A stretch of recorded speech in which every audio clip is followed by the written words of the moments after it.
Cette semaine à l'émission, TakeOver réussit encore à nous surprendre. All Elite Wrestling nous donne un pay-per-view à la télé et Raw et SmackDown réussissent encore à nous décevoir. Voici votre lutteur de salon.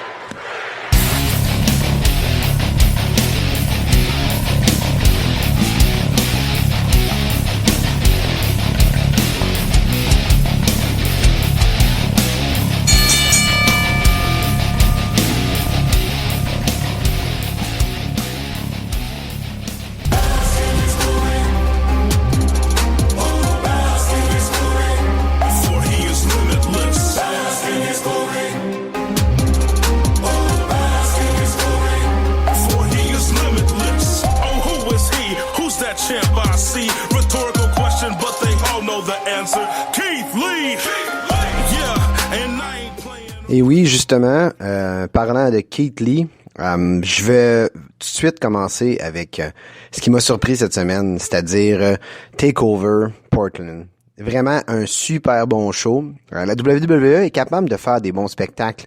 C'est ça qui est décevant un peu quand on voit la qualité qu'ils nous donnent avec Raw et SmackDown, d'arriver avec un show aussi incroyable que ça.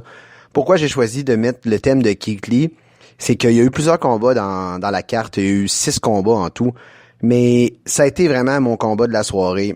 Keith Lee contre Dominik Dijakovic. C'est une rivalité qui s'éternise un peu, je dois l'avouer. Mais par contre, ces deux gars qui sont capables de bien travailler ensemble, qui sont capables de donner un bon show, ils ont une façon de se compléter qui masque dans le fond les faiblesses un et l'autre. Donc, ça a donné un combat, comme on dit dans le jargon, de Haas. Deux gros gars qui se tapent dessus. Des prises vraiment extraordinaires à l'extérieur, dont Dijakovic, à un moment donné, qui a monté sur la 3e corde pour faire un moonsault en score-crew en tournant pour tomber directement sur Keith Lee, qui était assis à la table des commentateurs, à côté de la table des commentateurs, dans le fond, sur une chaise. Tu sais, un gars comme ça... 6 pieds 7 peut-être, Dijakovic, de faire un moonsault, que c'était extraordinaire. Donc, c'était vraiment un super combat. Et je trouve que Keith Lee, en tant que champion nord-américain, a vraiment monté la barre de cette ceinture-là. Je sais que Undisputed Era l'avait, et puis Roderick Strong a été un bon champion. Mais le problème avec Roderick Strong, c'est qu'il y a quand même une certaine limite. Il est pas très grand, il est pas très gros. Il est pas flamboyant, et la foule est pas tout à fait de son côté. Oui, c'est un méchant, mais tu sais, c'est pas le champion à poster. Tu sais, c'est pas le gars que tu vas mettre dans le fond au milieu de l'affiche. Tandis que Keith Lee, très imposant, un gros bonhomme, à peu près 350 livres. Ça se met bien sur un poster, ça se vend bien. Les gens veulent avoir du plaisir avec lui, veulent avoir du plaisir à scander, comme on entend dans son thème Bask in His Glory. C'est vraiment ça. Les gens sont derrière lui. Et puis, ça a donné un combat, ma foi, explosif. Le problème qu'il y a eu avec ce combat-là, je trouve, c'est qu'il était tellement bon qu'après ça, réussir à le one-upper dans les autres matchs, ça devient difficile. Parce que les gens sont tellement investis, la foule est tellement dedans. Oui, ils veulent que Keith Lee gagne, c'est sûr. Mais les gens en donnent, donc les lutteurs en donnent aussi. Mais là, le match après, faut que tu montes la barre, faut que tu montes encore, puis t'escalades tranquillement. C'est difficile, parce qu'on a eu droit à Finn Balor après contre Johnny Gargano, qui a pas été aussi bon que je m'attendais. Justement, à cause que la barre était tellement haute, puis il y avait pas de ceinture, il y avait... Tu sais, la prémisse principale, c'était la revanche. Donc, les Gargano, il est bon. Finn Balor, il est bon, mais tu sais, mettons que c'est plate à dire. Moi, je l'aime beaucoup, Finn Balor, mais on a fait le tour, je crois, avec Finn Balor depuis qu'il est là. Ils ont tellement mal utilisé sur le main roster ce personnage-là. Ils ont tué le Demon. Ils l'ont ramené en méchant, mais en méchant cool que tu veux cheerer en même temps. Donc, ça devient difficile après ça de dire que tu sais, il est le fun. Tu sais, Finn Balor, est-ce que c'est juste une entrée? C'est là qu'on se pose la question. Tu sais, il était tellement spectaculaire quand il y avait le Demon. Le monde, il tripait. Là, tu te dis, est-ce que c'est juste ça? Est-ce que Finn Balor t'enlève le démon? Tu sais, le gars en question, qu'est-ce que c'est? c'est un coup de grâce, puis c'est un swing blade à un moment donné, puis c'est ça, là. C'est que ça a donné un bon combat, oui. Un peu lent, un peu long, mais en bout de ligne, c'est sûr que ce combat-là servait uniquement à mettre la table pour la fin du show que personne savait d'avance. Quand ils l'ont plané probablement comme ça, en se disant, on va mettre un Gargano face, on va mettre un Gargano qui a de la misère, pour justement masquer ce qui va arriver plus tard dans le combat et aussi plus tard dans la carte. C'est pour ça que ce combat-là, je l'ai trouvé un peu bof.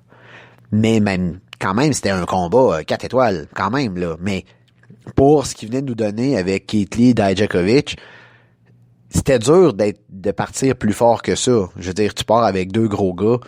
Tu sais, le show, comme on dit, il démarre sur les chapeaux de roue, c'est ça qui est le fun. Par la suite, on a eu droit au combat de filles, qui était un bon combat. Sérieusement, j'ai vraiment aimé ça. C'est sûr que Ripley ne pouvait pas perdre, et puis Belair est très bonne, très over. Moi, je trouve que ils font de quoi de vraiment bien avec Bianca Belair.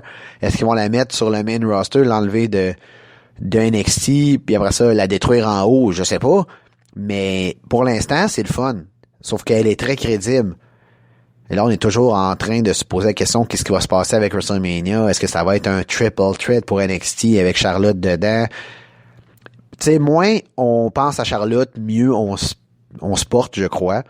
Donc, j'aime juste profiter du moment présent puis me dire, c'était le fun, j'aime Belair, j'aime Ripley, ils donnent un bon match ensemble, c'est le fun, c'est bien. Puis Ripley, c'est une grosse fille, grande. Je dis grosse, mais tu sais, on s'entend qu'elle est très athlétique, elle est très comme massive.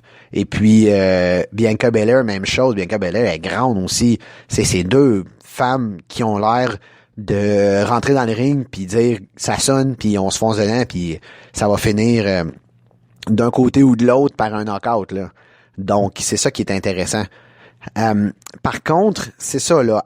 Après ça, où est-ce que ça s'en va avec Charlotte et le WrestleMania? Ça reste à voir. Le build-up est pas encore fini, effectivement. Il reste encore un mois. Là, il va pouvoir enlever du chemin le show dont on ne nommera pas le nom. Donc, une fois que ça va être fait, on va pouvoir continuer la construction de WrestleMania. Il va rester un pay-per-view avant WrestleMania. Je sais pas s'ils vont le laisser. Pour l'instant, il est au calendrier, mais je sais pas encore s'ils vont l'enlever, Fastlane, parce que des fois, Fastlane, c'est comme le pay-per-view de trop. Parce que là, ils vont sûrement nous servir des matchs qu'on veut pas voir, puis qui vont finir à culminer à WrestleMania, mais quand t'as un match que ça fait 6 fois que tu roules en boucle, là, tu le mets encore dans un dernier pay-per-view avant WrestleMania, ben, ça devient long, là. Donc, j'espère que Fastlane va être enlevé, et puis ils vont, à partir de maintenant, à partir de cette semaine, dans le fond, builder pour WrestleMania uniquement. C'est ce qui nous amène au dernier combat. Le dernier combat, Adam Cole, baby, contre Tommaso Ciampa. Là, il y a une grosse histoire dans ce match-là du fait que Adam Cole est le champion heel et vraiment détesté dans l'histoire. On s'entend que les fans l'aiment, Adam Cole, mais il est détesté dans l'histoire. Et Tommaso Ciampa veut ravoir Goldie. Donc Goldie, c'est la ceinture de la NXT qui s'appelait comme ça quand Tommaso Ciampa l'avait. Donc Goldie s'en revenait à la maison. Le plan était fait. Ciampa sortait du spectacle avec la ceinture sur les épaules ou autour de la taille, c'est selon. Je pense qu'il la met sur son épaule. Et puis tout était écrit pour que Ciampa ressorte champion, mais c'est vraiment pas ça qui s'est passé. À la surprise générale, Adam Cole a réussi à garder la ceinture, donc Goldie n'est pas retourné à la maison. Devant, je vous dirais, un public déconfit qui n'attendait que ça, attendait le couronnement de Ciampa, parce que on sait, selon l'histoire, à cause de sa blessure très très grave au cou à Ciampa, il a été obligé d'enlever la ceinture. Dans le fond, il a jamais perdu. C'est qu'il s'est fait enlever la ceinture et puis il est parti. Donc la ceinture a été remise en jeu pour que Gargano la gagne. En tout cas, après ça, Adam Cole a gagné. Mais tout ça pour dire que c'est le champion qui a pas perdu. Donc, dans ce match-là, c'était pratiquement une certitude qu'il allait gagner. Mais non. Et le pourquoi est-ce qu'il n'a pas gagné? Là, je retarde un peu le dévoilement. C'est parce qu'il y a un moment clé dans le match. Oui, il y a eu des interventions. Undisputed Era est venu. On fait en sorte que l'arbitre soit sorti du match.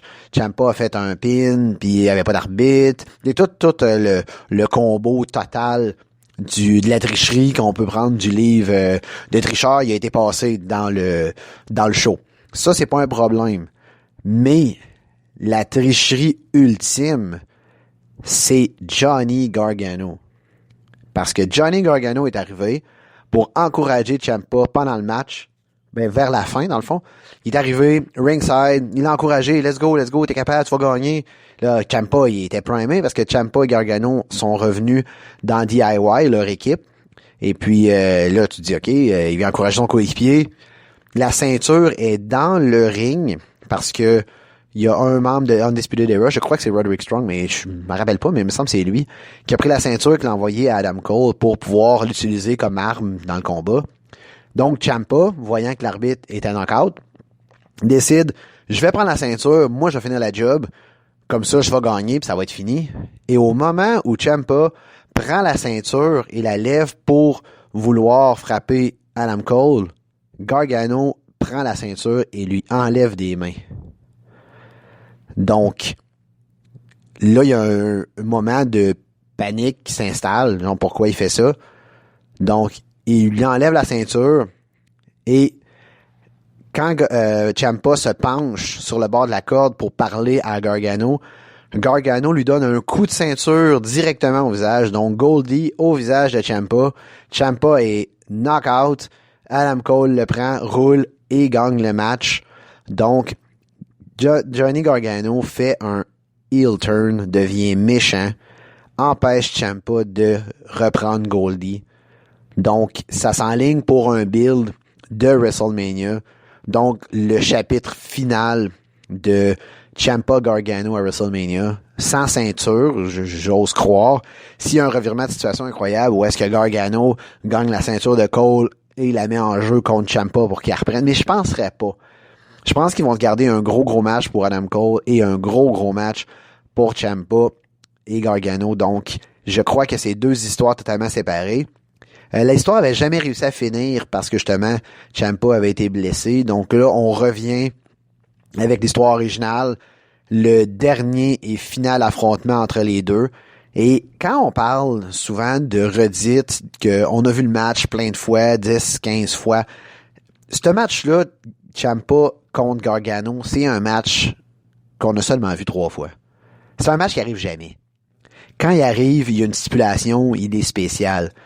Tu sais, on peut se dire Gargano Ciampa 1, je veux dire, il a été match de l'année, je crois, et Ciampa Gargano 3 aussi. Le 2, il est arrivé deuxième, mais le 3 et le 1 ont été genre match de l'année. Donc, on se doute qu'il y a un certain décalage dans la fréquence de ces matchs-là. C'est gardé pour des takeovers uniquement. À l'émission, ils se touchent jamais. Donc, ils peuvent bâtir quelque chose de super gros, super bon. Et c'est ça qui donne toute la force, je crois, à NXT.